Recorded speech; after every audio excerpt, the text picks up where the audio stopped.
does the Sermon on the Mount contain such difficult teachings? Have you noticed? Cut off your hand, pluck out your eye, be perfect like God. What is Jesus doing? Well, I often call this the difficult, even the impossible teachings of Jesus Christ.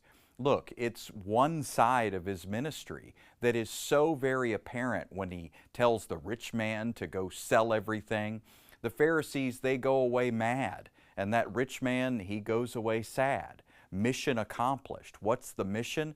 To bury people under the impossible standard of the law. And that's exactly what we see in the Sermon on the Mount. This is not your friendly neighborhood Jesus.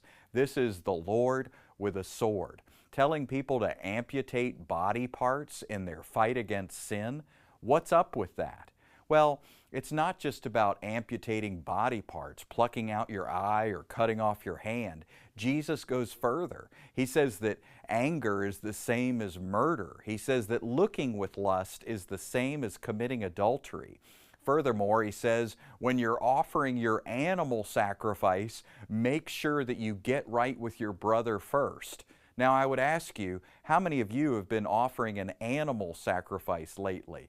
And Jesus goes even further. He says, if you commit certain sins, you'll be answerable to the Sanhedrin. Now, that's a Jewish council from 2,000 years ago. Have you been hanging out with the Sanhedrin lately? I sure haven't. So what's up with all of that? Well, there's a certain Jewish context there that is plain and obvious, and we need to recognize the Sermon on the Mount is not a feel-good passage for Christians. It's not a passage that inspires growth spiritually. No, it is nails in the coffin for anybody who thinks they can keep the true standard of the law. The truth is, the Sermon on the Mount is a killer sermon, and even the Lord's Prayer, it's a prayer of death, because in it we see that conditional forgiveness. You'll be forgiven if you forgive others first. If you don't forgive others, God won't forgive you either. The Sermon on the Mount, including the Lord's Prayer, is absolute nails in the coffin for anyone who thinks they've been doing just fine at their law keeping.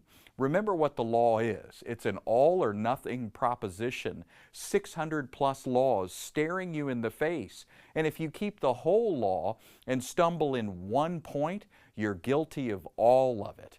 Jesus is making that same point. They're already acquainted with Moses, but through the Sermon on the Mount, he is introducing Moses 2.0, the beta trial version.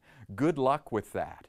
The reality is nobody could keep the law, and nobody could keep the true spirit of the law. And that was the whole point, because when we see the impossible standard of God's law, then God's grace shines even more brightly.